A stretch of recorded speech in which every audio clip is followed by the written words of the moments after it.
নমস্কার। অল্প কথায় গল্প বলো, শুনবে সবাই মনটা দিয়ে। গল্পটা বেশি বড় হলে ধৈর্য হারাবে সবাই, তখন গল্পের মাথা মুন্ডুও হবে নিখোঁজ।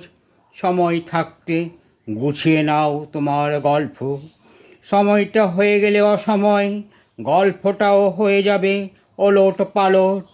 ঘর হতে সমাজ, সমাজ হতে দেশে দেশে, তুমি যে গল্পটাই করো না কো, গল্পের আগা মাথা রেখো ঠিক। গল্পটা ওলট পালট হয়ে গেলে কিছুই লাগবে না ভালো। শিশুদের মুখের কথাগুলি যদি পারো ধরতে, তবে তোমার গল্পটা হবে সুন্দর।